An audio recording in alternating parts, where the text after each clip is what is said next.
The abandoned widow went to live in a rural shack with her 3 grandchildren. But what happened there? Gerson didn't come to pick me up. I already knew he wouldn't come, but I waited anyway, sitting on the edge of the bed that had been mine for 42 years, staring at the empty street through the dusty window. The apartment was too quiet. Ever since Lauro died 3 months ago, the silence had been growing heavier and heavier, as if the walls were slowly closing in, pushing me out. Lauro always said that Gerson had a small heart. I disagreed back then, defended our son tooth and nail, but now, at 73 years old, widowed and sitting alone in that apartment that was no longer mine, I had to admit my husband was right.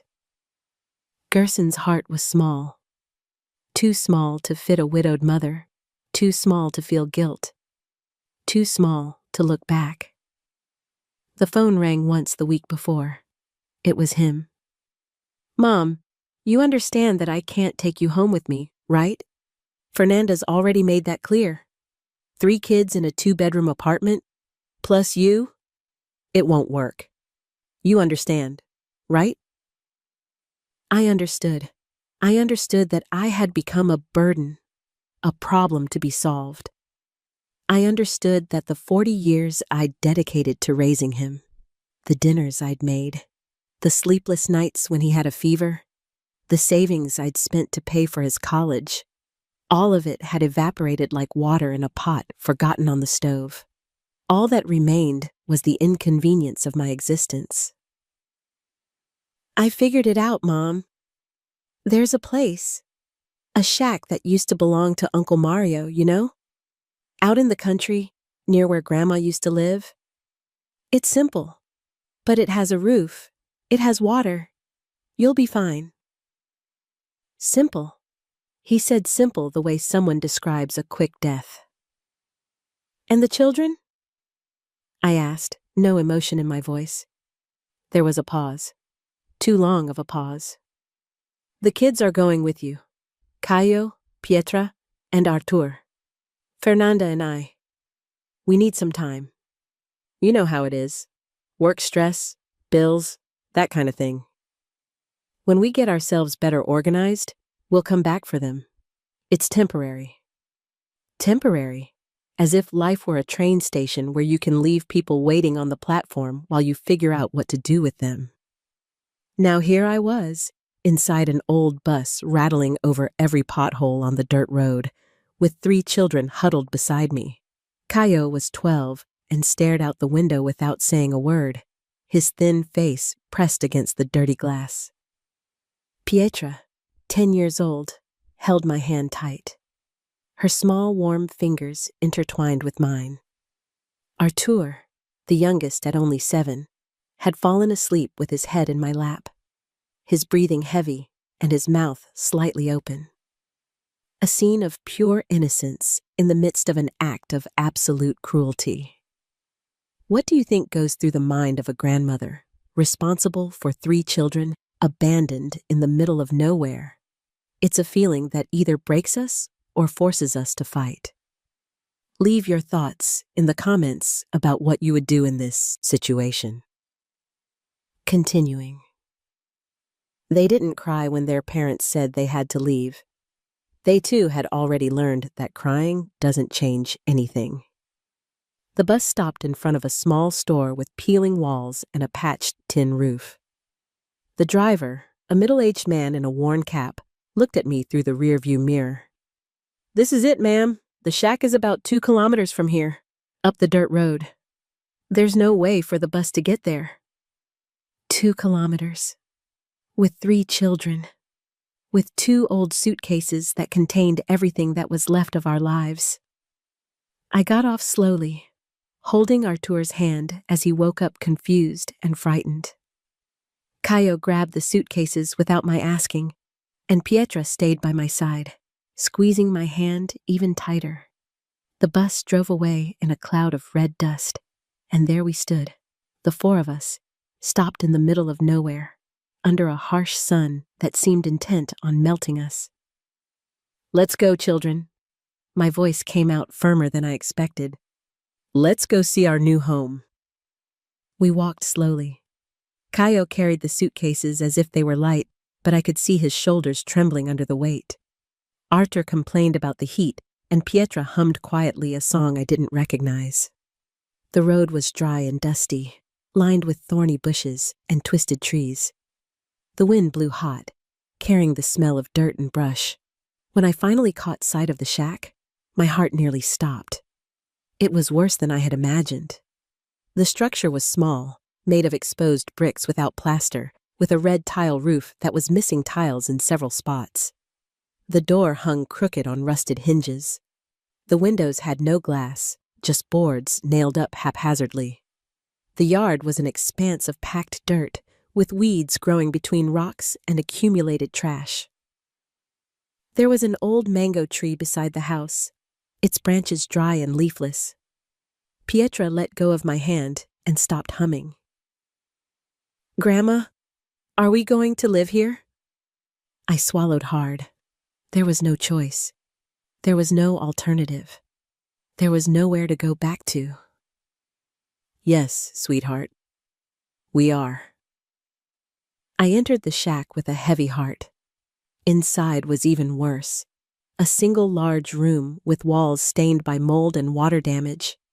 The floor was raw cement, cracked in several places.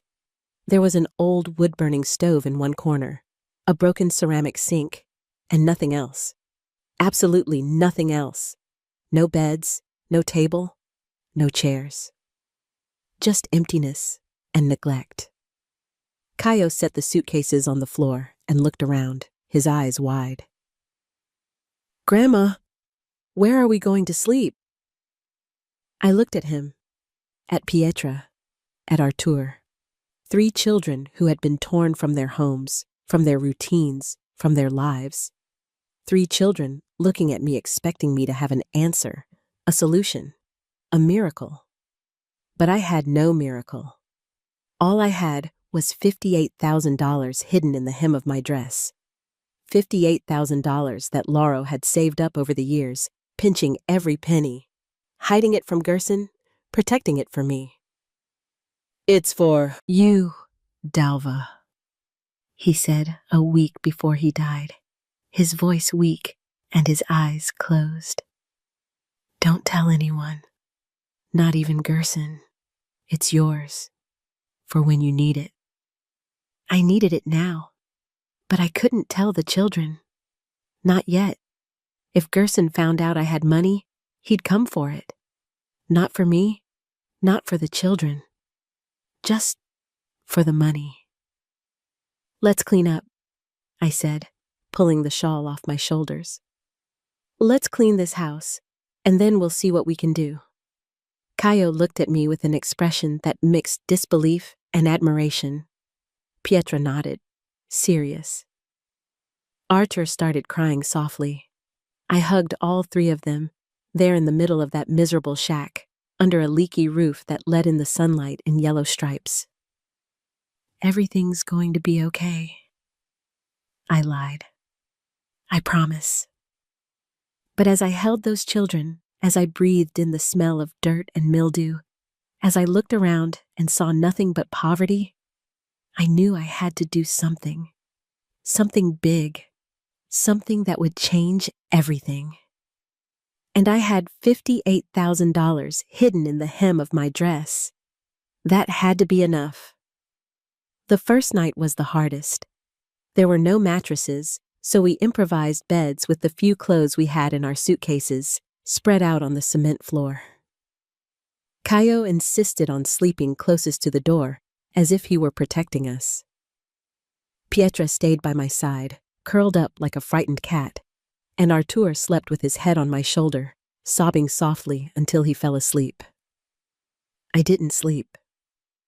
I lay there, staring at the leaky ceiling, counting the stars that appeared through the holes in the tiles. The cold night wind came in through the windowless openings, and I pulled my shawl up to better cover Artur. At some point in the early morning hours, I heard noises outside, shuffling footsteps, a low growl. Probably a stray dog or some animal from the brush. Kaio woke up too, sitting bolt upright, his eyes wide in the darkness. Grandma? Everything's fine, sweetheart. It's just an animal. Go back to sleep. He lay back down, but kept his eyes open, just like me. When the sun came up, bringing an orange light that invaded the shack through the cracks, I got up carefully so as not to wake Pietra and Artur. My whole body ached. 73 years weren't kind to nights spent sleeping on the floor. Caio was already awake, sitting near the door, looking outside. Good morning, Grandma. Good morning, my angel. I went out to the yard. The morning was cool, the air still damp with dew. The shack looked even more miserable in the daylight. The weeds had grown so much they covered nearly the entire lot. There was trash piled up in one corner, broken bottles, pieces of rotten wood, rusted cans. The mango tree beside the house was dead, its dry branches pointing at the sky like skeleton fingers. But there was something I hadn't seen the night before. At the back of the lot, half hidden by the tall weeds, there was a small chicken coop, old, abandoned, with half its roof collapsed. But it was a chicken coop, and behind it, a well, a stone well, covered with rotting boards. Water. I walked over to it, pushing aside the weeds with my hands. The well was dirty, but when I removed the boards and looked inside, I saw the reflection of water down below. It wasn't very deep, maybe 30 feet. I picked up a stone and threw it in. The sound of impact echoed, followed by the sound of water. Clean water. I went back inside the shack. The children were starting to wake up. Pietra was rubbing her eyes, and Artur was whimpering, asking for food. Grandma, I'm hungry. I was too. We hadn't eaten since the day before. A quick sandwich that Gerson had bought at the bus station before putting us on the bus. But there was no food here. There was nothing. We'll go to the store, I decided. We'll buy a few things. Caio frowned. But do we have money? I have a little, I lied. Enough for today. We walked the 2 kilometers back to the store. The kids moved slowly, Artur complaining that his feet hurt, Pietra humming again, Caio silent. When we arrived, the little store was open. A heavy-set woman in a dirty apron with her hair pulled back in a loose bun looked at us with curiosity. Good morning. You folks new around here? We are. We're living in the shack up the hill. The woman grimaced. That shack that belonged to old Mario? Good Lord, that place is falling apart. Nobody's lived there in years. Well, we live there now. She looked me up and down, then looked at the kids. Do you need help? I wanted to say yes. I wanted to say we needed everything. Food, clothes, mattresses, hope. But I had pride, a foolish, useless pride that Lauro always said was my biggest flaw. No, I just came to buy a few things. Rice, beans, oil, soap. The basics. The woman nodded and started gathering the items. Meanwhile, the kids stared at the candy displayed on the counter with hungry eyes. Pietra pointed to a package of cookies. Grandma, can I? I looked at the cookies. I looked at her. I looked at Artur, who was already drooling over a colorful lollipop. Go ahead. I bought the cookies, the lollipop, a package of saltine crackers, and the basic items. The woman wrote it all down in an old notebook. That'll be $23.50. I paid with a $50 bill I pulled from inside my dress. The woman handed me the change and looked at me with a strange expression. If you need anything, just holler. My name's Zilda.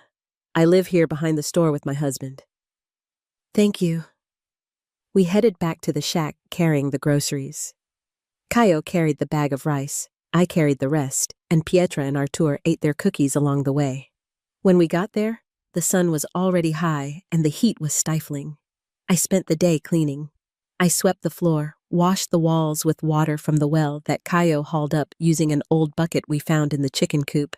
Pietra helped me clean the windows, and Artur spent his time picking up trash in the yard, stacking the bottles and cans in a corner. By late afternoon, the shack was still miserable, but it was clean. And clean was something, at least. I made rice and beans on the wood-burning stove. It wasn't easy. It had been years since I'd cooked on a wood stove, and the smoke filled the shack, making us all cough. But in the end, I managed. We ate sitting on the floor, using the pot lids as plates. The kids ate eagerly, cleaning everything down to the last grain. That night, before bed, Pietra pulled me aside. "Grandma, are we going to stay here forever?" I hugged her, feeling her thin little bones beneath her dirty clothes. "I don't know, sweetheart. I don't know." "I don't want to go back home." I looked at her, surprised. "Why not?" "Because at home, Mom and Dad only fight. They yell all the time, and Mom cries. And Dad slams the table and says he can't take it anymore. It's bad here, but at least nobody yells." My heart squeezed tight. I didn't know. I didn't know it was that bad. Gerson never told me. Fernanda never complained. They kept it all hidden, as if hiding the pain made it less real. "Then we'll stay here," I decided. "We'll stay here, and we'll make this a good place. A place where nobody yells." Pietra smiled, a small smile, shy but real. That night, before sleeping, I opened the hem of my dress and counted the money again. $58,000 in 20s, 50s, and hundreds, wrapped with an old rubber band. $58,000 that could change everything. But I had to be careful. Very careful. If I spent it too fast, people would notice. They'd ask questions, and questions would lead back to Gerson. I needed a plan, a smart plan. I looked at the children sleeping on the floor. Caio was snoring softly. Pietra was curled up tight as always, and Artur had stuck his thumb in his mouth. 3 children who deserved more than this. 3 children I could save. I tucked the money back into the hem of my dress and lay down on the floor, pulling my shawl over my shoulders. Tomorrow I would begin. I woke to the sound of Caio talking outside. I sat up slowly, my body still aching from the night on the floor, and rubbed my eyes. Pietra and Artur were still sleeping, wrapped in the few clothes we had. The sunlight was already streaming in strong through the glassless windows. I got up and went to the door. Caio was in the yard, crouched down near the abandoned chicken coop, and next to him was a boy. A skinny boy, with sun-weathered skin, messy hair, and patched clothes. They were examining something on the ground. "Good morning." They both looked at me. Caio stood up quickly. "Grandma, this is Ivo. He lives down the hill, near the store. He says he can help us fix the chicken coop." The boy looked at me with dark, clever eyes. He must have been about 13, 14 years old. He had a scar on his left eyebrow and calloused hands from someone who'd been working since he was young. "Ma'am, my father has some old boards he doesn't use. I can bring them if you'd like. And there are nails, too." I looked at the chicken coop. If we could fix it, we could have chickens, eggs, meat, real food. "How much does your father want for the boards?" Ivo shrugged. "Nothing. He was going to throw them out anyway. But if you have something to give, a plate of food, maybe?" I understood. His family was going hungry too. "Bring the boards. I'll make lunch for you all." The boy's face lit up. "Really? Thanks, ma'am." He took off running, and Caio stood there looking at me with a strange expression. Pride, maybe, or hope. "Grandma, are we really going to raise chickens?" "We're going to try." I spent the morning cooking. I made more rice and beans, this time with some pieces of sausage I'd bought at the store the day before. It wasn't much, but it was enough to feed 4 children and me. Pietra helped me chop onions, crying copiously, and Artur played with sticks in the yard. Ivo came back before noon, carrying a pile of old boards tied together with rope. Behind him came another boy, even younger, carrying a rusty can full of bent nails. "This is my brother, Nilo. He's 9. Nilo was a younger copy of Ivo. Same dark eyes, same thinness, same clever expression. "Nice to meet you, Nilo." "Nice to meet you, ma'am." The 4 boys spent the entire afternoon fixing the chicken coop. I watched from a distance, amazed at their skill. Ivo knew exactly what to do, teaching Caio to nail the boards in the right places, reinforce the beams, close up the holes. Nilo and Artur picked up nails from the ground and handed them to the older boys. Pietra stayed with me, helping clean up the yard. When they finished, the chicken coop wasn't perfect, but it was standing. Solid, ready to house chickens. "Now you need to buy the chickens," Ivo said, wiping the sweat from his forehead. "At the market, on Saturday. There are people selling them there. About 5-6 laying hens should be enough to start." "How much do they cost?" "Depends, about $10-12 each. More or less." I did the math in my head. $60-70 for 6 chickens. It was a lot, but it was an investment. "I'll think about it." I served lunch to everyone. We ate sitting on the floor of the shack, and the boys ate as if they hadn't seen food in days. Ivo took 3 servings, and Nilo licked his plate until it gleamed.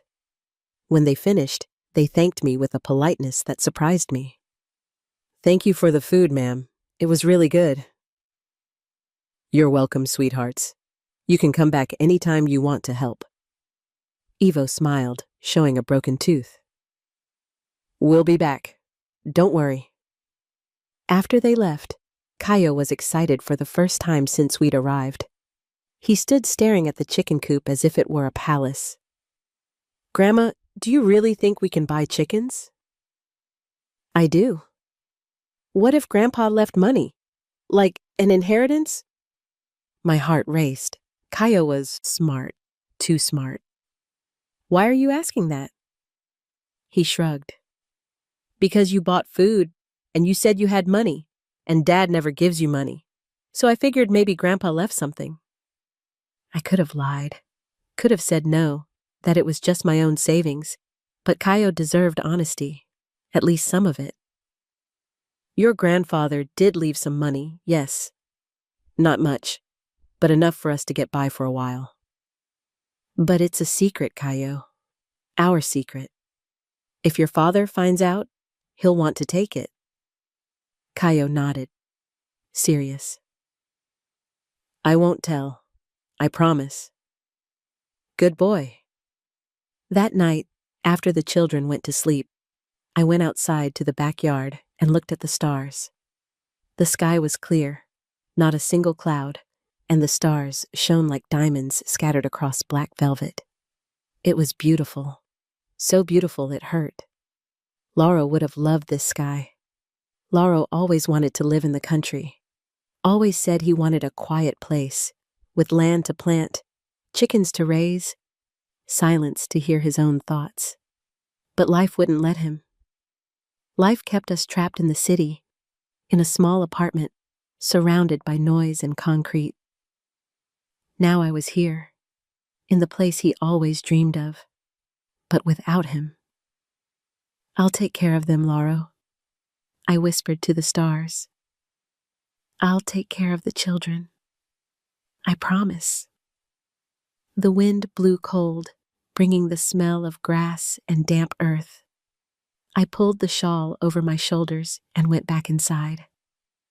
The next day, I walked to the store again, this time alone. I left the children at home, with Caio in charge of watching his siblings. Zilda was behind the counter, mending an old cloth. "Good morning, Donna Dalva." "Good morning, Zilda. I wanted to ask you something. Where's the market?" "Market? The closest one is in town, about 12 miles from here. There's a bus that comes by every Saturday, 6 in the morning, returns at 2 in the afternoon, $3 a ticket. Thank you. I bought a few more things: coffee, sugar, salt, bar soap. I paid and went back home. The following Saturday, I woke up before sunrise. I put on my least worn-out dress, combed my hair, and counted out $100 I'd set aside from the hem. $100 to buy chickens, feed, and maybe a few things for the house. I left the children sleeping and walked to the bus stop. The sun hadn't risen yet, and the air was cold.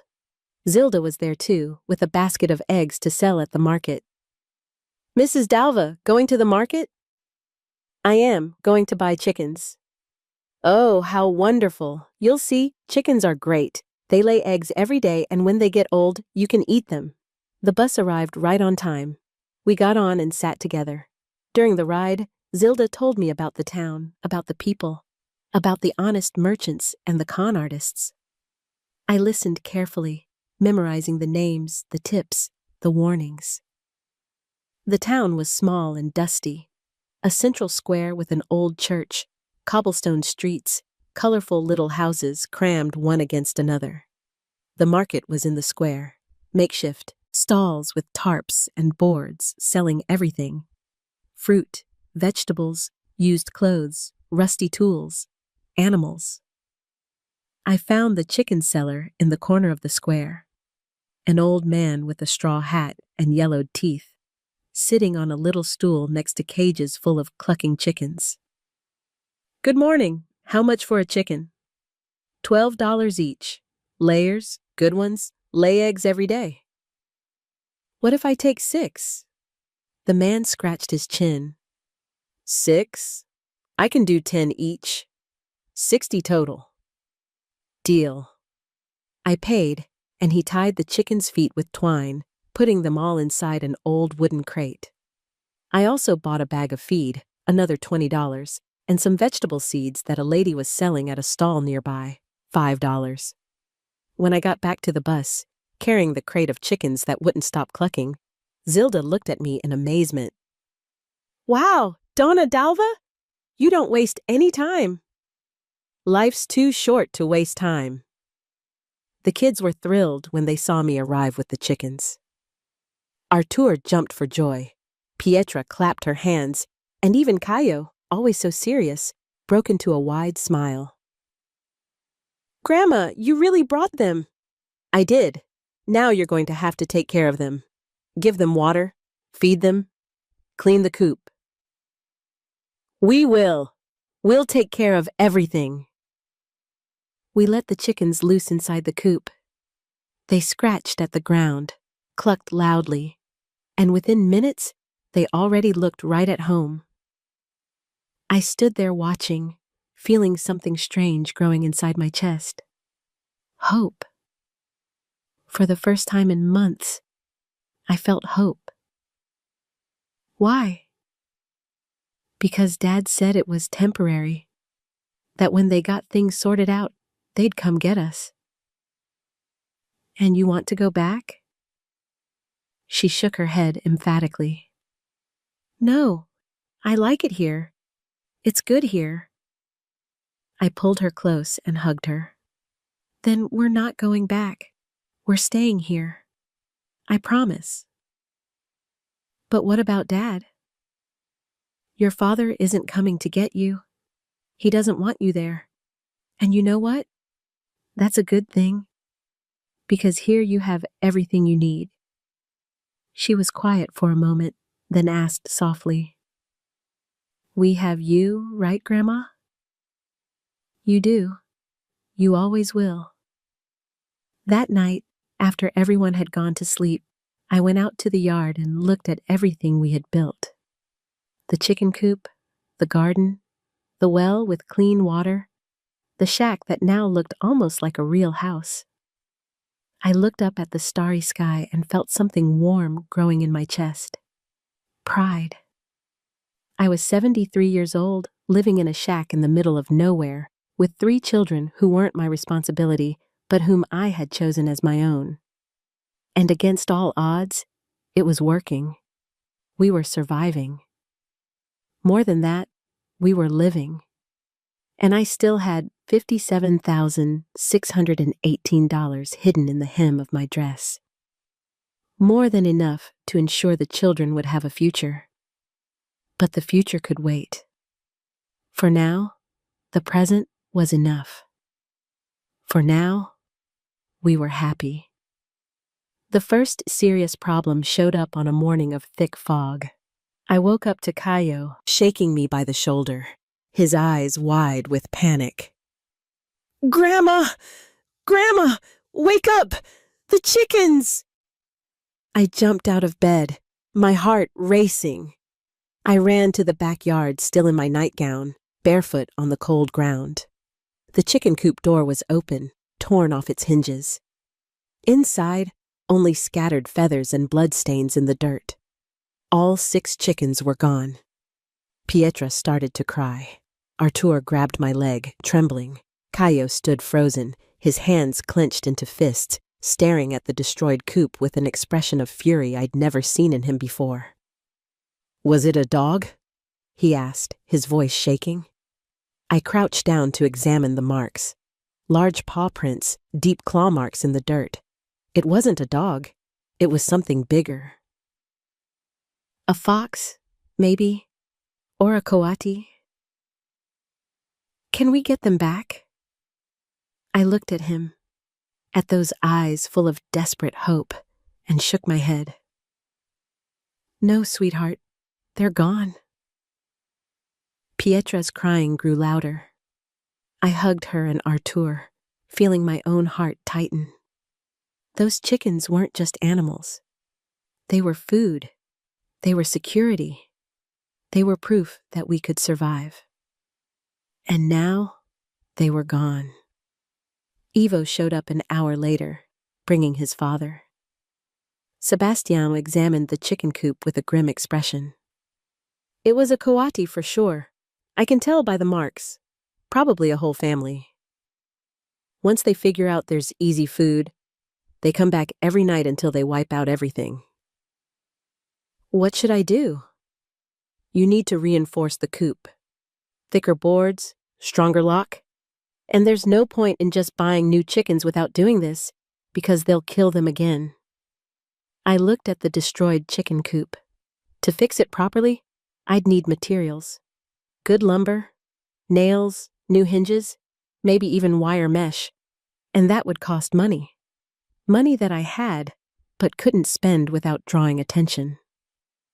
How much would it cost to fix it properly?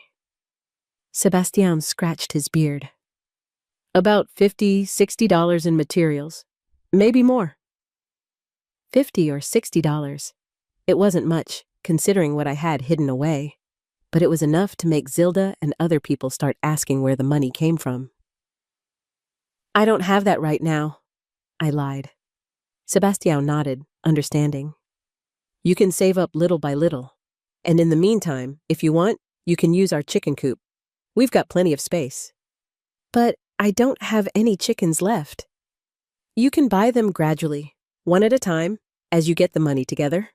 It was a solution, not ideal, but a solution. "Thank you, Sebastián. You're very kind."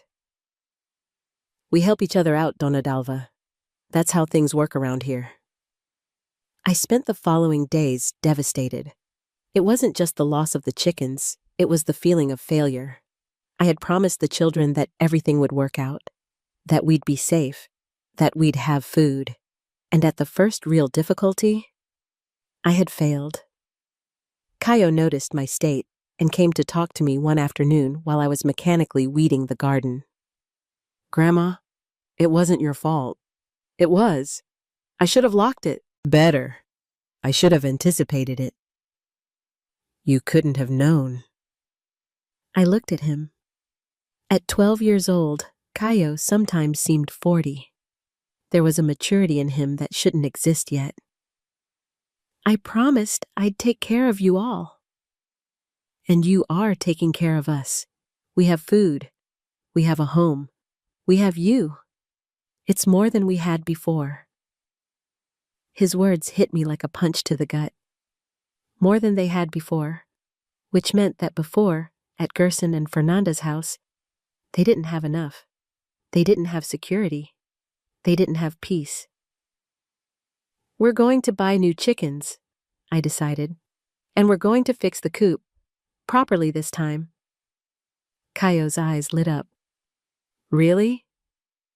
Really. But it's going to take a while. I'll have to save up the money. Here's the translation from Portuguese to American English. He nodded. We'll help. We can do something to earn money. Like what? I don't know. Sell eggs, maybe? When we have chickens again. Or sell vegetables from the garden. It was a good idea. A way to justify having some money without raising suspicions. Let's think about it. The following weeks were ones of slow reconstruction. I woke up every morning with a weight on my chest, looking at the empty chicken coop and feeling like I had failed. But the children needed me whole, not shattered by guilt. The garden became our salvation. The first tomatoes had ripened, small and imperfect, but ours. Pietra picked the first one with both hands, as if she were holding a jewel. Grandma, look, it's red. We ate that tomato like it was a celebration. I cut it into 4 exact pieces, one for each of us, and we savored it slowly. Artur licked his fingers afterward, smiling with his mouth messy with seeds and pulp. It's the best tomato in the whole world, he declared, and I didn't disagree. In the following days, we harvested more. Small tomatoes, but many. Big green collard greens. The first squashes were beginning to appear, still small like closed fists. Kaio would spend hours examining each plant, touching the leaves carefully, as if they were made of glass. It was Ivo who suggested we sell at the farmer's market. Miss Dalva, you've got vegetables to spare here. At the market, people pay good money for fresh stuff. Good tomatoes are expensive in town. But I don't know how much to charge. I don't know how it works. My dad taught me. We can go together, if you want. I'll help set up the stand, help sell. We'll split the profit. I looked at that 14-year-old boy, thin as a rail, offering help when he himself was in need. Sebastião had told me they'd gone 3 days without eating the week before, because no work had come up. We're not splitting anything, Ivo. You help me, I pay you. How much do you think is fair? His eyes widened. Pay me? But work is work. It deserves payment. $5 per market day. Do you accept? He swallowed hard and nodded, his eyes shining. I accept. Thank you so much, Mrs. Dalva. The following Saturday, we woke up before sunrise. Kaio and Ivo picked the best tomatoes, the prettiest collard greens, arranged everything in crates that Sebastião had lent us. Zilda saved us a space at the market, next to her stand. The first time is always tough, Mrs. Dalva. But the folks here are good. If the produce is good, it sells fast. We arranged everything carefully. Tomatoes in red piles, collard greens displayed in a fan, the few squashes in the center like showpieces. Ivo made a little sign with charcoal on a piece of wood. Fresh produce, $2 a bunch. The first few hours were slow. People walked by, looked, kept going. My heart sank with each customer who didn't stop. Maybe the vegetables weren't good enough. Maybe the prices were wrong. Maybe nobody wanted to buy from an unknown old woman. It was a gray-haired lady who stopped first. Are these tomatoes fresh? Picked this morning, ma'am, from my garden. She picked one up, smelled it, squeezed it gently. How much? $2 for a bunch of 6. Give me 2 bunches. $4. The first $4 I'd earned with my own work in decades. I held the bills as if they were sacred. After the first sale, others came. A young woman bought collard greens. A man took all the squashes. A family bought tomatoes and collard greens together. When the sun was high, we'd already sold more than half. Ivo stayed by my side the whole time, helping to bag, doing the math, chatting with customers. This boy had a knack for sales. He knew when to smile, when to lower the price, when to stand firm. We returned home in the late afternoon with $28, 28 honest dollars, earned with sweat and hard work. I paid Ivo the $5, and he looked at the bill as if he'd never seen so much money. "Mrs. Dalva, this is too much. It's what we agreed on, and you deserve it. You did great work today." The kids were thrilled when I told them. Pietra jumped up and down, Artur shouted, and Caio just smiled. But it was a huge smile, a proud one. "We did it, Grandma! We sold them!" We did. That night, I cooked a special dinner. I bought a chicken at the market, the first whole chicken we'd eaten since we arrived. We roasted it in the makeshift oven on the wood stove, and the smell filled the house, making everyone drool in anticipation. We ate slowly, savoring every piece. Artur ate right down to the marrow of the bones, and Pietra got grease all over herself, laughing. Caio ate in silence, but I saw tears in the corners of his eyes. "Are you okay, sweetheart?" He wiped his eyes with the back of his hand. "I am. It's just that we're making it, right, Grandma? We're really making it." "We are, and it's going to get even better." But inside, I knew I needed to do more. $28 a week wasn't enough. Not to buy new chickens, fix the coop, dress the kids properly, give them the future they deserved. I needed to use Lauro's money, but I needed to do it smartly. Over the following days, I started planning. How much could I spend without raising suspicions? How could I justify each purchase? How could I make it all seem like it came from the market work? Sebastian showed up one afternoon with news. "Mrs. Dalva, I talked to an acquaintance of mine. He's got chickens for sale. Young layers, good ones. He's asking $8 each." $8? Cheaper than at the city market. "How many does he have?" "About 10, but you don't have to buy them all at once. You can do it gradually." Gradually. Always gradually.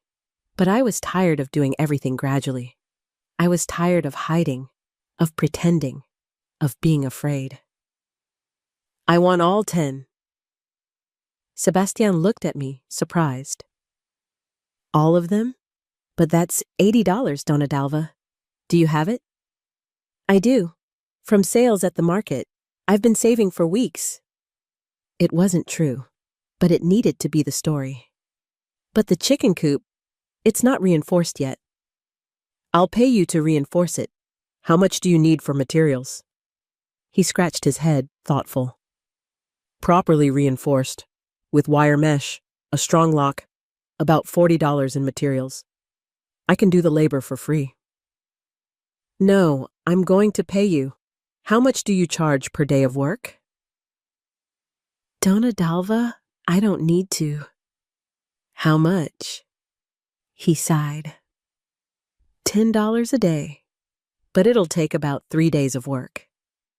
$80 for the chickens, 40 for materials, 30 for labor, $150 total. It was a lot, way more than I could have saved selling vegetables. But it didn't matter. I was going to take the risk. "Deal. Can you start Monday?" Sebastian's eyes widened. You really have all that money?" I looked at him, straight in the eyes, and lied with the conviction of someone telling the truth. "I do. My husband left me some savings. It's not much, but it's enough to start over. And that's what we're doing. Starting over." He nodded slowly. "Your husband was a wise man. He left you prepared." He was. The wisest I ever knew. Sebastian started working on Monday, as promised.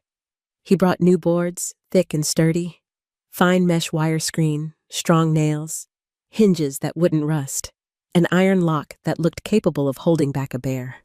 Caio and Ivo helped the whole time. They learned how to stretch the wire, fasten it tight, reinforce every corner. In 3 days, the chicken coop was unrecognizable, solid as a fortress. No coati, no fox, no creature would be able to get in there. There you go, Dona Dalva. Now you can bring in up to 20 chickens and they'll be safe. I paid the $120 in bills that I pulled from inside my dress. Sebastião carefully put away the money. Thank you, Dona Dalva. This will really help out at home. You earned it. You did an excellent job. The next day, Sebastião brought the 10 chickens.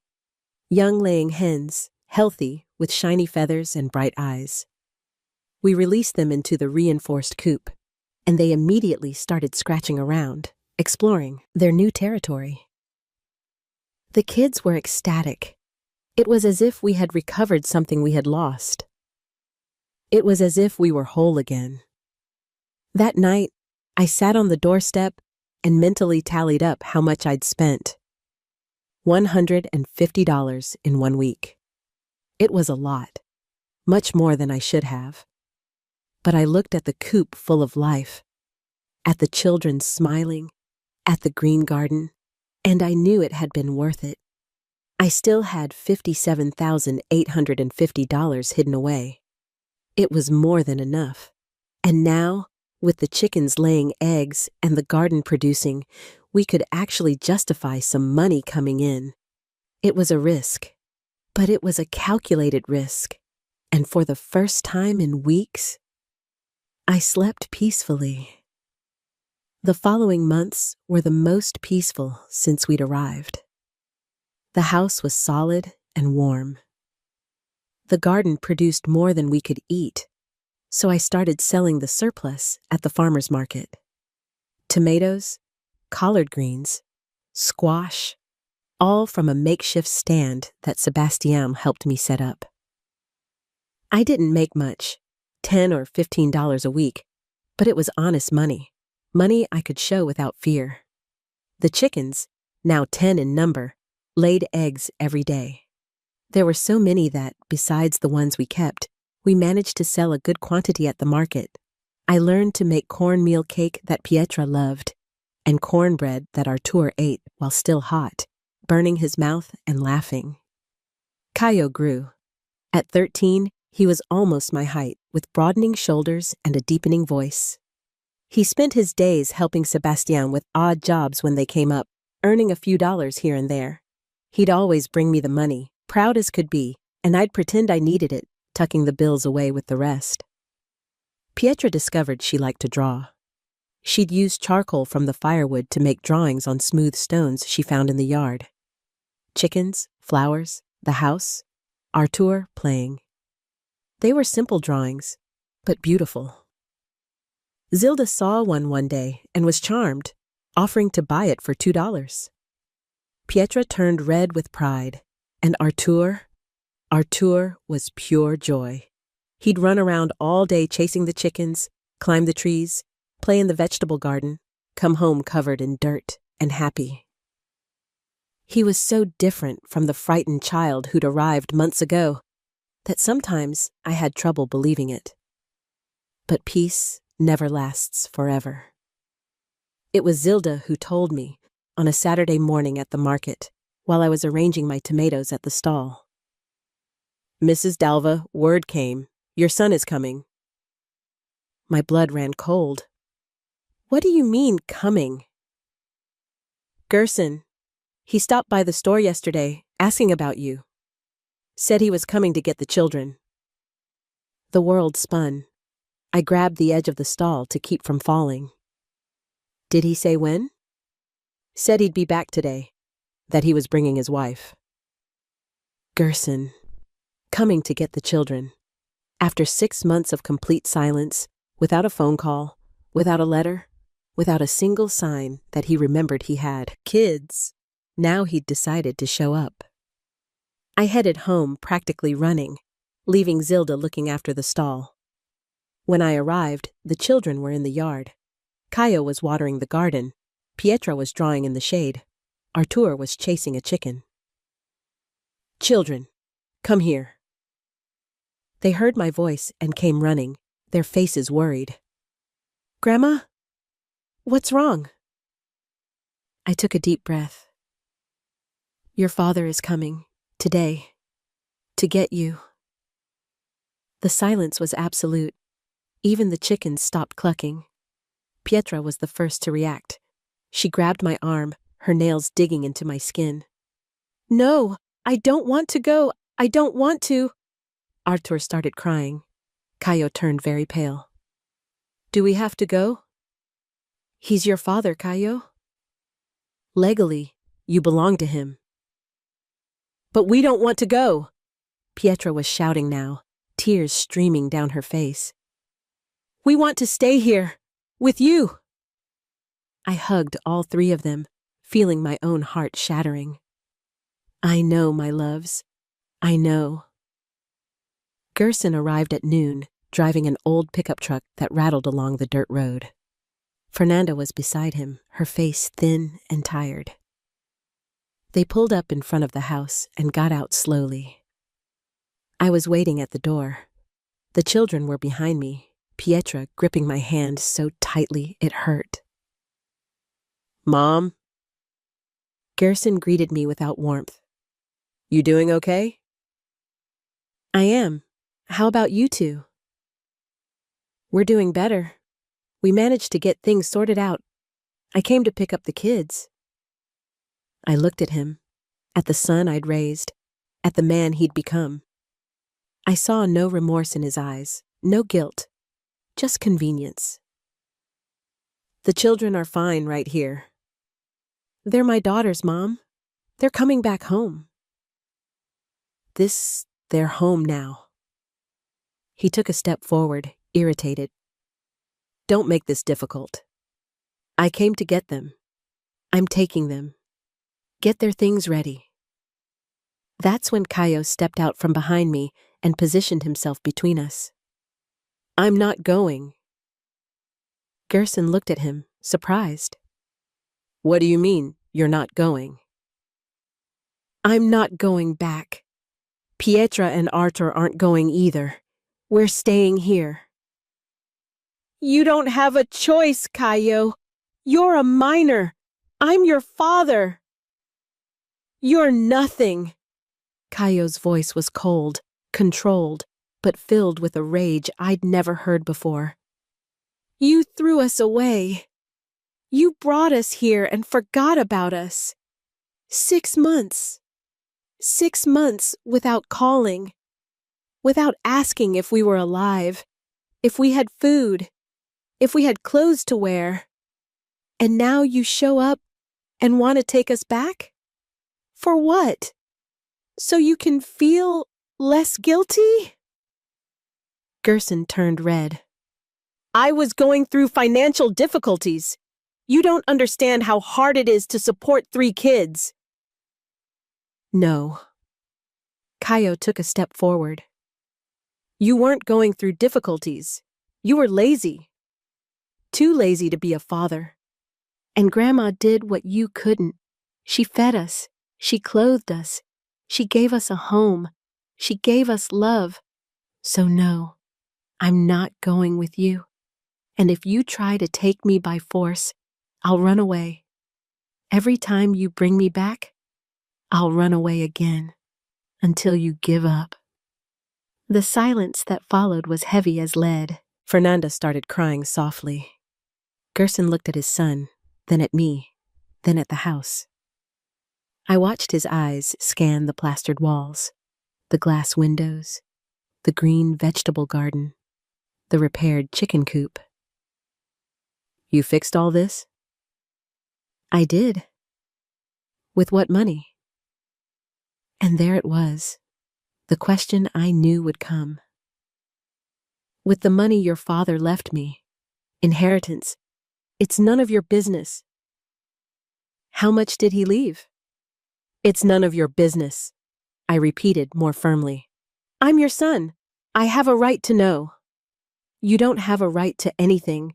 Your father left the money to me, not to you, and I used it to take care of the children you abandoned. Gerson opened his mouth to respond, but Fernanda touched his arm. "Let it go, Gerson. Let them stay." "What? But look at them." Fernanda was crying harder now. "Look how different they are. They're healthy. They're happy. They're safe. We can't give them that. You know we can't." "But they're our children." "They are, and the best thing we can do for them is let them stay here." Gerson looked at his wife, at me, at the children. I saw the exact moment he gave up. I saw his shoulders fall, his expression close off. "Fine, stay, but don't come running to me asking for help in the future." "We won't," Caio said, his voice steady. Gerson headed back to the pickup truck.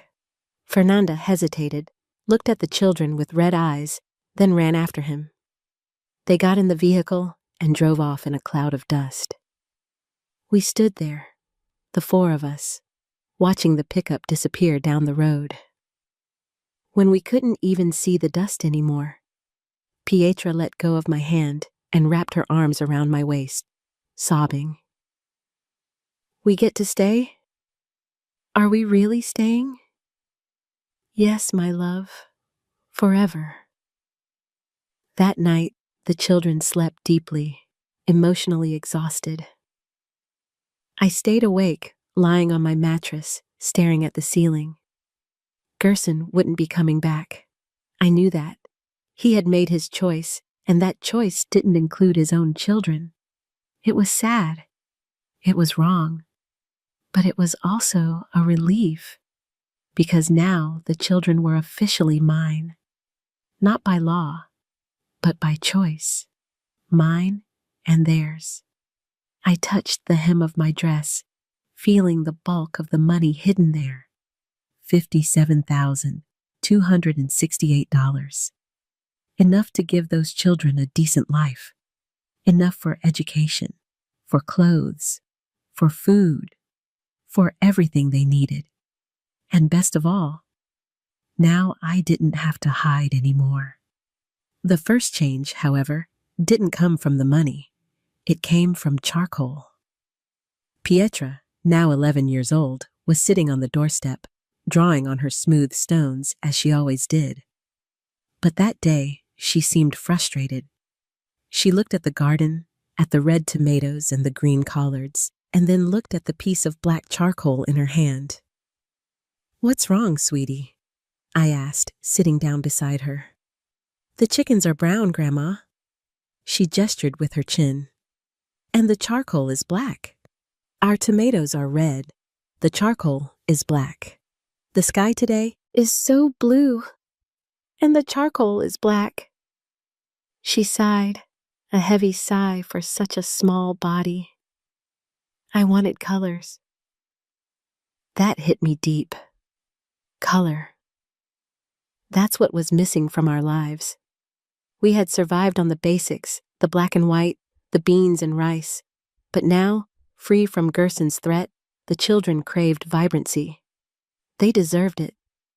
I could have gone to town and bought expensive paints. The money in the hymn allowed me that.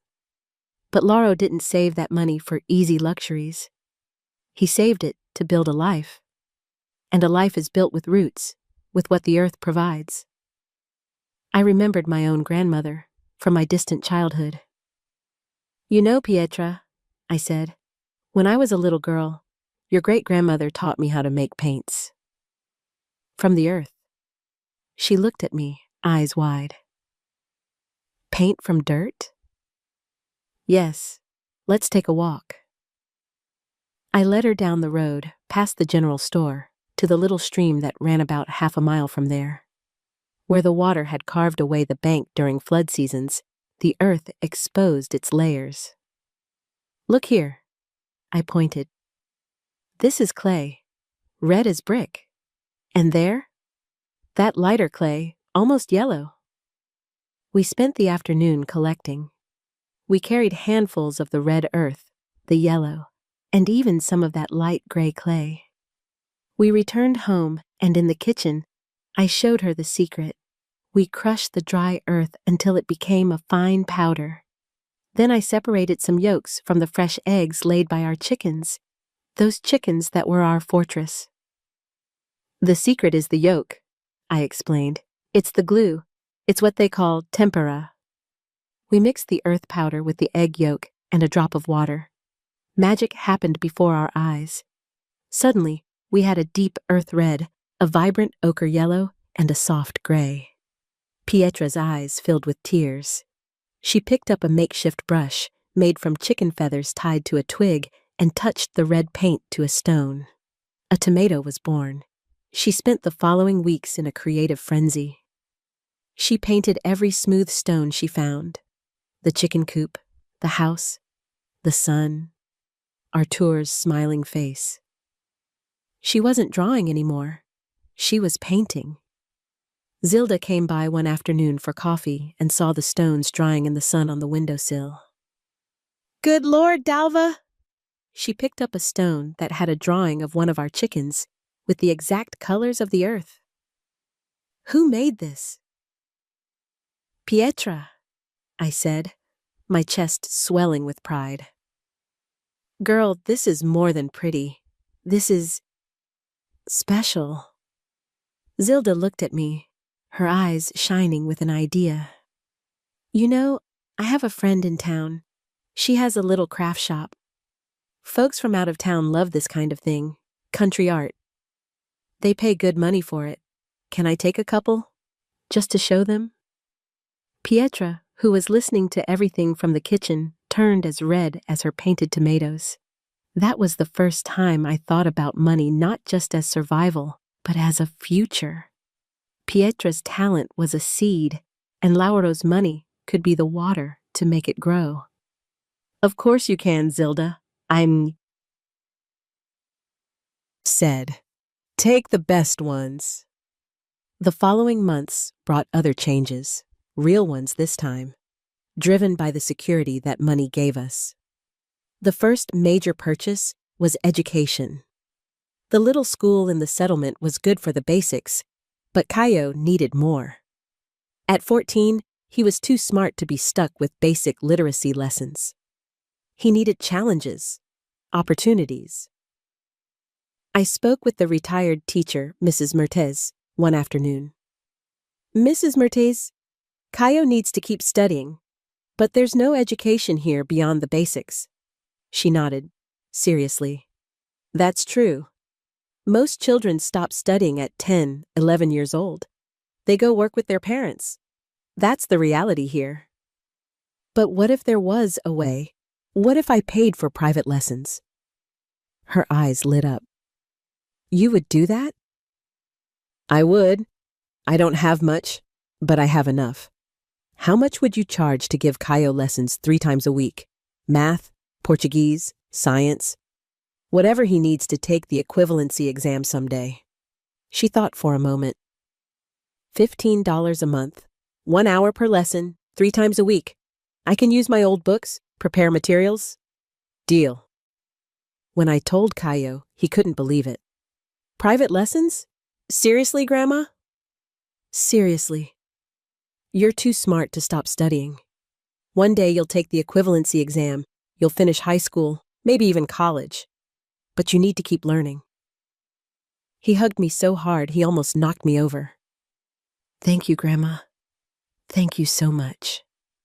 The lessons started the following week. Caio would come back from them with his eyes shining, talking about equations, about grammar, about the human body, about the solar system. Mrs. Mertes said he learned quickly, that he had a hunger for knowledge.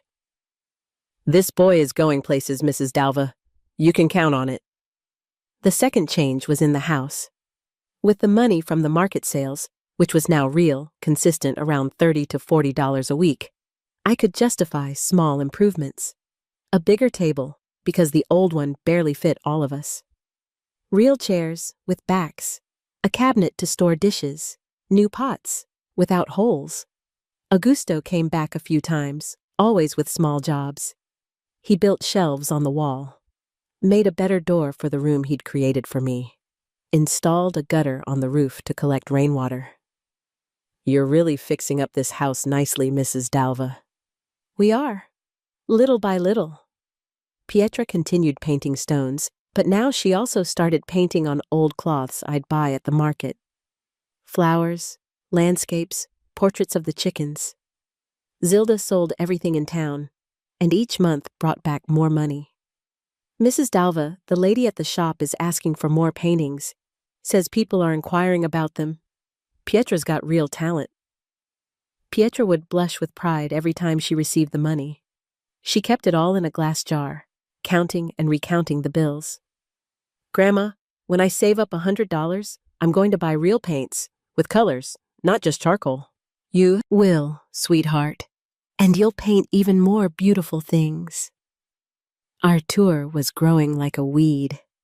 From 7 to 8 years old, he got taller, stronger, louder. He spent his days playing with other children from the village, coming home with wild stories. Grandma, today I saw a snake. It was huge, this big. He'd spread his arms as wide as he could. Wow, were you scared? No, I'm brave. He was, brave and happy, so different from the tearful child who'd arrived months ago. But it wasn't all sunshine and roses. Then there was the fever that struck Artur in the dead of winter. Winter came early that year. The first frosts appeared in May, catching everyone off guard. I woke up one morning and saw the yard covered in white, the garden plants bent under the weight of ice. Grandma, everything's white! Artur shouted, amazed. It was the first frost he'd ever seen in his life. But my concern wasn't with the beauty, it was with the plants. Half the garden could die if we didn't do something. Caio! Ivo! We need to cover the plants! We spent the entire morning improvising covers. Old sacks, rags, boards, anything that could protect against the cold. Our hands went numb, our feet frozen inside our worn-out shoes. But we saved most of the garden. That night was the coldest I'd ever lived through. Even with all the windows shut, the cold seeped through the cracks. I gathered all the children into my room. We piled up every blanket we had, slept huddled together like puppies seeking warmth. Grandma, I'm cold, Artur whimpered, shivering. I know, sweetheart. Come closer. Caio and Pietra stayed quiet, but I could feel their bodies tense, uncomfortable. This was no way to live. We needed more blankets, winter clothes, proper shoes. The next day, as soon as dawn broke, I went to the store to talk with Zilda. Zilda, where can I buy blankets? The children are freezing. At the market they have them, but they're expensive. A good blanket costs about $20. $20 each. I needed at least 3. $60. What about winter clothes? Coats? Thick pants? Also at the market, there's a used clothing stall. A children's coat should run about $8, $10. Another $30, $40. Nearly $100 total. I went home determined. The following Saturday, I woke before sunrise, counted out $120 from the hem of my dress, and went to the market alone. I left the children sleeping, with Caio in charge of looking after his siblings. The market was packed, despite the cold. I found the blanket stall and picked out 3 of the thickest ones, $65. Then I went to the used clothing stall. 3 children's coats, 2 pairs of heavy pants, wool socks, another $42. I spent $107 in one morning. It was a lot, but it was necessary. When I got back home, carrying the packages, the children were thrilled. Grandma, new blankets! And, coats! Real ones! Arthur tried on the blue coat I bought for him, too big, but he'd grow into it. He spun around, making the coat swirl. I'm warm, really warm. That night, each one slept on their own mattress, but with thick, warm blankets. I didn't hear a single complaint about the cold, just the sound of peaceful breathing, deep and comfortable sleep. Worth every penny. But winter brought other challenges. Firewood became scarce. Everyone in the settlement needed firewood for their stoves, and the nearby trees had all been cut down already. Prices went up. What used to cost $5 a bundle went up to 10, then 15. Sebastian showed up one day with a proposal. "Mrs. Dalva, there's a forest about 3 miles from here. The owner lets people take firewood, but charges $3 per load. Caio, Ivo, and I can go get some. We'll bring back enough firewood for the whole month." "How much do you charge for the work?" "Charge? Nothing, Mrs. Dalva. You already do so much for us." But I insisted. Work is work. I paid $15 for the 3 loads of firewood and another $10 for the 3 of them for a day's work. $25 that guaranteed a whole month of fire in the kitchen. Sales at the market dropped off in winter. Fewer people left their homes. Fewer people bought vegetables. We'd come back with half the money we used to make. $15, $20 a week instead of 40. I started making preserves. Zilda taught me. Tomatoes in jars, fermented cabbage, cucumber pickles. We'd save them to eat in winter when the garden produced less. But we also sold some jars at the market. The preserves sold better than fresh vegetables in the cold weather. It was Pietra who came up with the idea for the bread. "Grandma, you make such delicious bread. Why don't you sell it at the market?" "Sell bread? Yeah, Zilda sells it. People buy it. You make it better than she does." Zilda confirmed it. "It's true, Dona Dalva. Your bread is wonderful. If you make it to sell, I bet you'll sell out." I started slowly. 2 batches every Friday, 12 loaves total. I took them to the market on Saturday, along with the vegetables and preserves. Sold them all in 2 hours, 12 loaves at $1 each. $12 that made a difference. The following week, I made 3 batches, 18 loaves. Sold them all. The next week, 4 batches, 24 loaves. The bread business grew so much that Pietra and Caio started helping me. Pietra kneaded the dough. Caio fed the fire in the stove. We became a small home bakery. With the bread money added to the vegetables and preserves, we were back to $40 a week, even in winter. We were surviving. More than that, we were thriving. But winter also brought loneliness. With the cold, people stayed home more. Ivo came by less often. Sebastian worked on distant farms. Even Zilda visited less frequently. It was just me and the kids, shut up in the house, listening to the wind howl outside. On a particularly cold afternoon, I sat with the children around the wood stove and told stories. Stories from my childhood, from when Laura was young, about adventures we'd lived through together. The children listened, fascinated, asking questions, laughing at the funny parts. "Grandma, tell us about when you met Grandpa," Pietra asked. "Oh, that was a long time ago. I was 16. I told them about the dance at the church, about how Lauro asked me to dance, about how he stepped on my foot 3 times and apologized for, about how he walked me home slowly, talking about everything and nothing, about how he came back the next day and the next and the next, until my father said that either he asked for my hand or stopped showing up. And did he ask? He did, with a ring he made himself from twisted wire because he didn't have money for a real one. I kept that ring for 50 years. It's in the box with the photos. Can I see it? I went to the bedroom and brought back the old shoebox where I kept the few photos we had. The wire ring was still there, rusty but intact. I handed it to Pietra to hold. One day, when you find someone special, you'll understand. It doesn't matter if the ring is gold or wire. What matters is the love that comes with it. She held the ring reverently. Grandpa loved you very much, didn't he? He did, and I loved him, still do. That night, after the children fell asleep, I lay awake thinking about Lauro. I missed him every day, but some nights the ache was heavier, more painful. I wanted to show him everything we had accomplished. I wanted him to see the children growing up strong and happy. I wanted him to know that the money he'd saved for years was being used exactly as he'd imagined. "You chose well, my love," I whispered in the dark. "You chose to leave the money to me and not to Gerson. You knew. You always knew." The wind blew hard outside, making the trees bend. But inside the house, we were warm and safe. Winter eventually passed. The frosts stopped. The sun warmed again.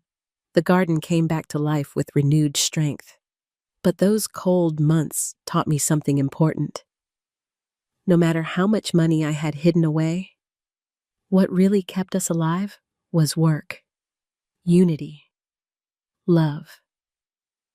Laro's money was security. It was a safety net, but it wasn't life. Life was waking up early to make bread. It was Caio studying by candlelight. It was Pietra painting her stones. It was Artur laughing loudly while he played. And when I looked at everything we had built, the house, the garden, the bread business, the paintings, the studies, I knew we had achieved something rare. We had transformed abandonment into love, misery into prosperity, despair into hope, and that no amount of money in the world could buy. 3 days of high fever, delirious, his little body burning up. I stayed awake through the nights, making cold compresses, praying for it to pass. I had no money for a doctor, no medicine beyond the herbal teas that Zilda had taught me. On the 3rd day, the fever broke. Artur woke up asking for food, and I cried with relief. There was the fight between Caio and Ivo. I never knew exactly what caused it, boyish pride, probably, but they went a whole week without speaking to each other. The garden suffered because Caio had no energy to take care of it alone.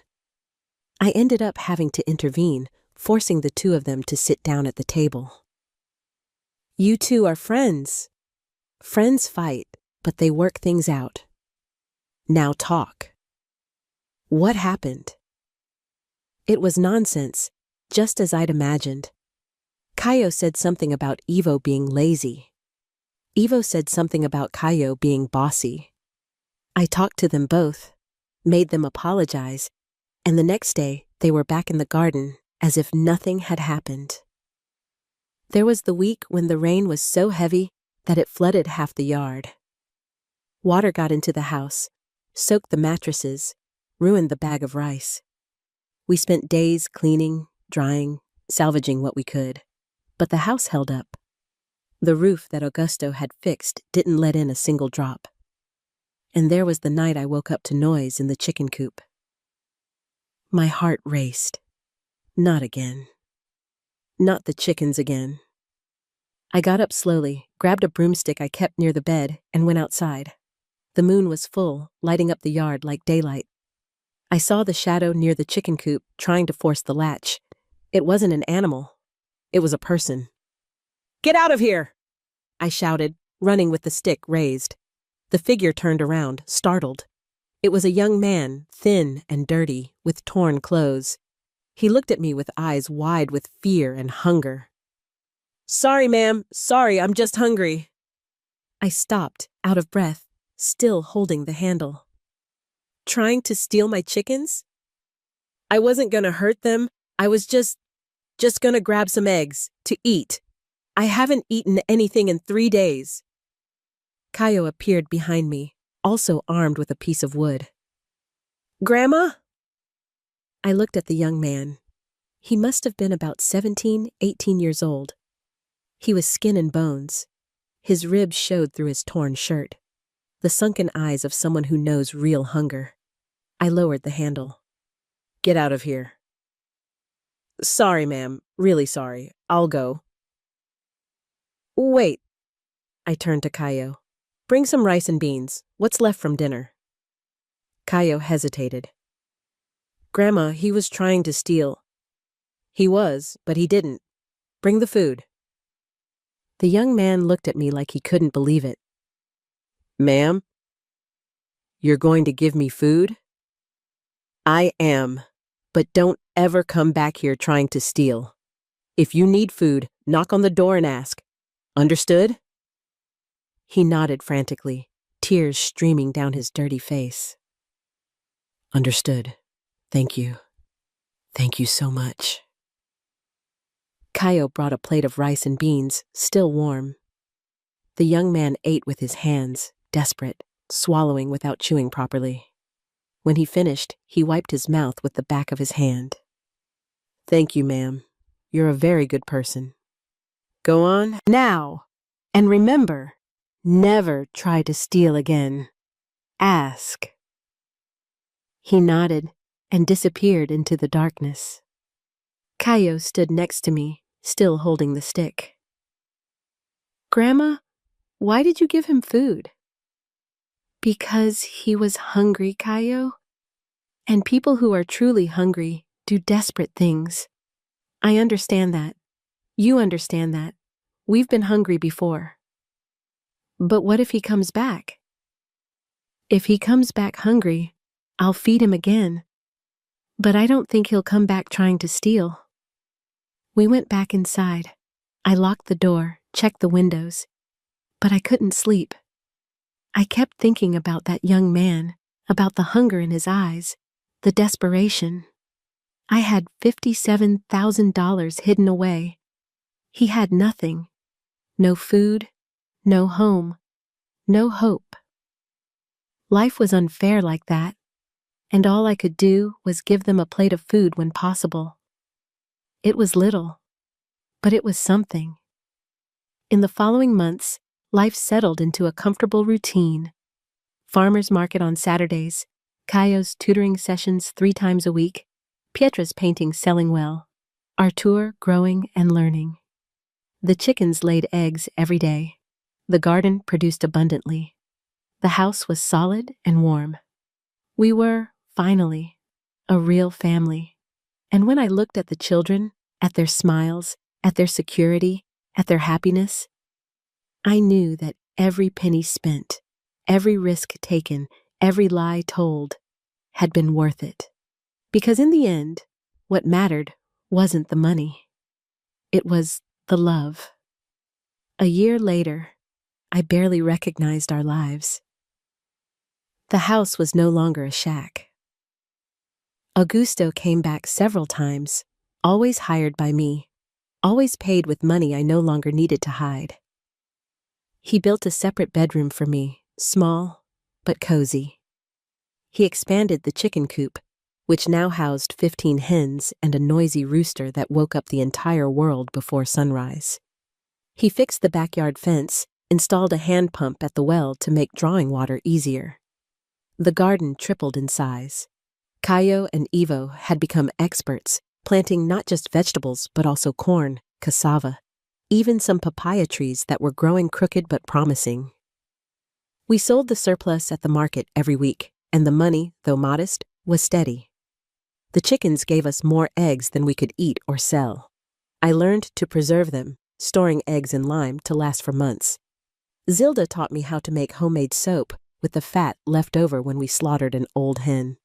Sebastião taught me how to make cassava flour, a laborious but rewarding process. Kaio was 13 now, tall and strong, with muscles developing in his arms from all the hard work. He continued helping Sebastião, but had also started doing odd jobs on his own. Fence repairs, weeding lots, whatever came up. He saved every penny he earned in an old cookie tin hidden under his mattress. When I asked what he was saving for, he said he wanted to buy a bicycle. A used bicycle he'd seen at the fair, $50, so he could travel farther to look for work. I offered to give him the money, but he refused. I want to earn it myself, Grandma. You already do too much for us. That grandson of mine had pride, just like his grandfather. Pietra was 11 years old and had discovered she had a talent for more than just drawing.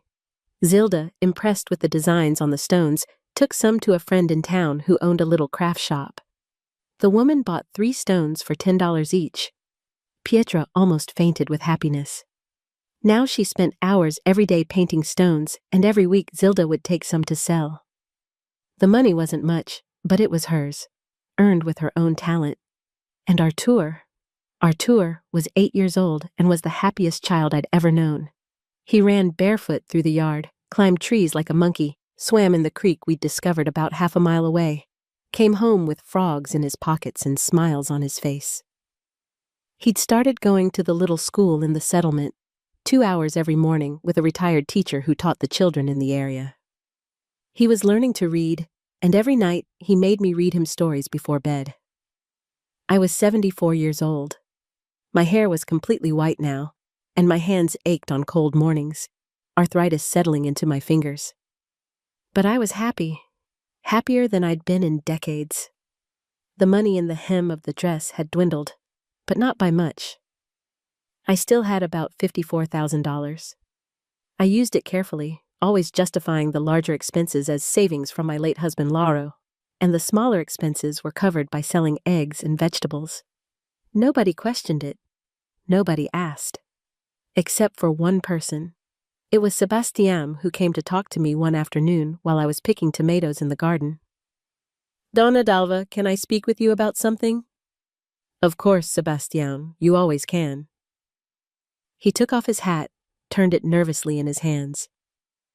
You have quite a bit of money saved up, don't you?" My heart raced, but Sebastian was a friend. He'd been a friend since day one. He deserved honesty.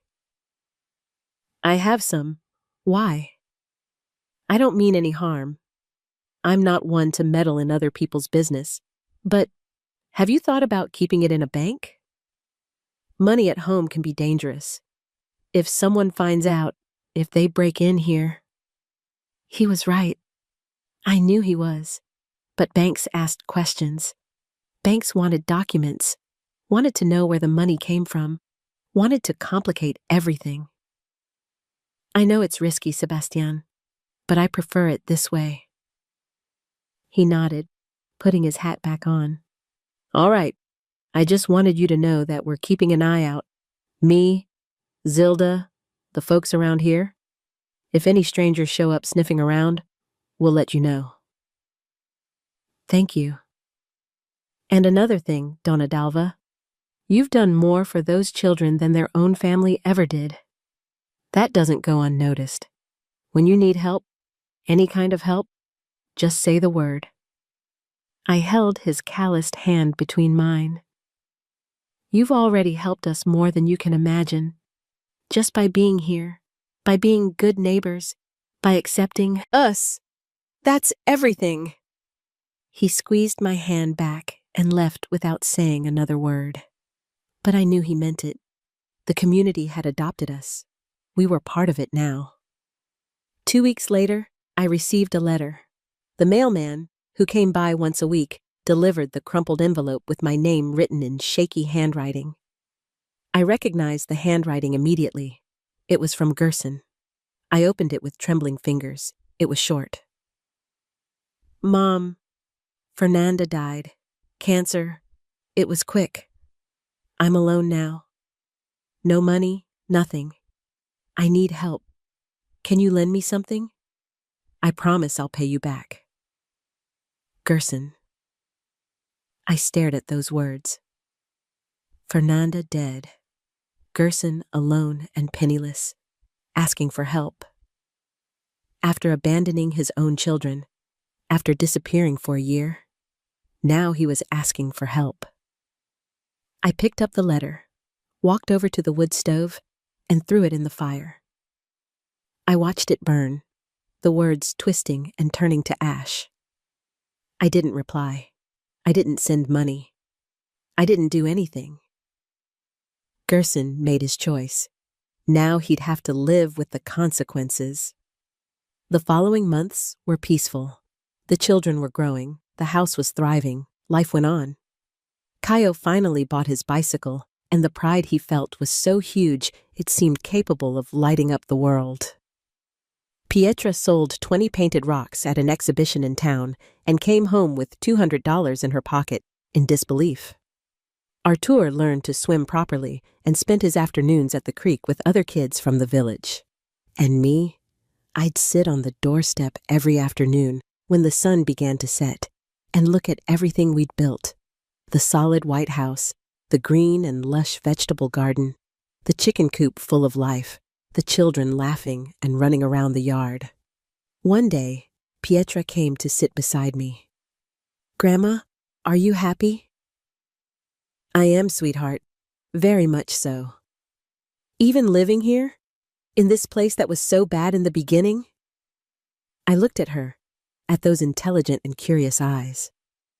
"You know, Pietra, I learned something in all these years of life.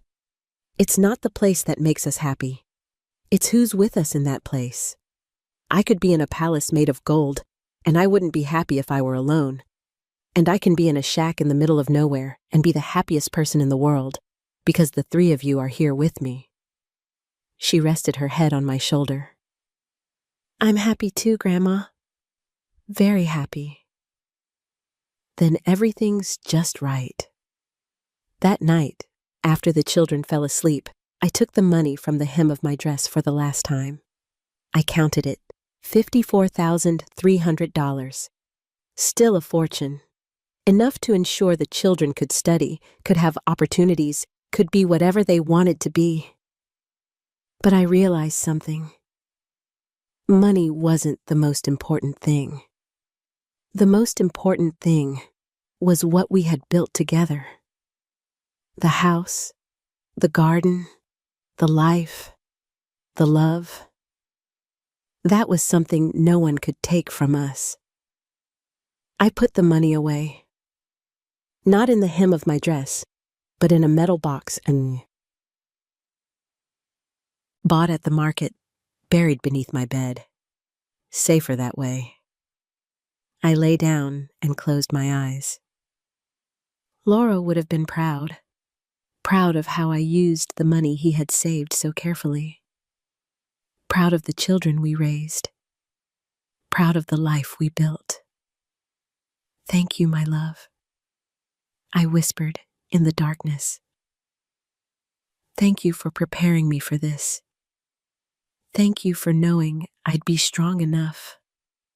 The wind blew outside, making the trees whisper. And for a moment, just one moment, I felt as if Laura were there, smiling, agreeing.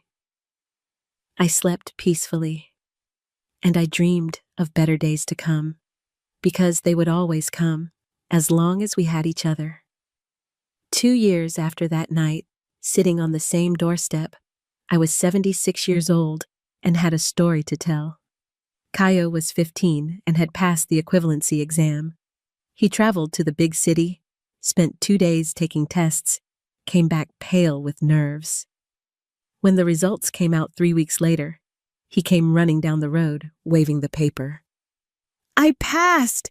Grandma, I passed! I finished high school!" I hugged him, this grandson who had grown so much, who was now taller than me, stronger than me, but who was still my boy. "I'm proud of you, Caio, so proud. I'm going to get a better job now. I'm going to help more. You're going to study more." He stopped. "What?" I took a deep breath. It was time to use more of Laura's money. Much more. "There's a college in the city, technical programs, business administration, accounting, things like that. You're going to enroll." "Grandma, college is expensive. We don't have—" "I have it. I have enough. Your grandfather saved for years exactly for this, so you could have opportunities. But, no buts. You're going to study. You're going to be somebody in life. You're going to have a better future than this place." He looked at me with tears welling up in his eyes. "I don't want a better future if it means being away from you." "Then come back every weekend. The town isn't that far, but you're going. Promise me?" He nodded, hugging me again. "I promise." Pietra was 13 years old, and her paintings were selling for higher and higher prices. The craft store in town had an entire section dedicated to her work. Vibrant flowers, countryside landscapes, portraits of people and animals. All done with cheap paints and pure talent. Grandma, the store owner, said I can have an exhibition. An exhibition all my own, with 15 paintings. She thinks I'm going to sell them all. You will sell them. They're beautiful. Do you really think so? I do, and your grandfather would have thought so too. She never met Lauro, but I talked about him so much that sometimes it seemed like she had. Artur was 10 years old and was the happiest child in the entire settlement. Leader of a gang of boys who spent their days inventing games, building shelters in the woods, swimming in the creek. He'd come home every day dirty from head to toe, with new scratches and new stories. Grandma, today we made a raft, a real one, and it floated. It floated? You didn't drown? Almost. He laughed. But it was so cool. The house was completely transformed. It was no longer the miserable shack we'd found years ago.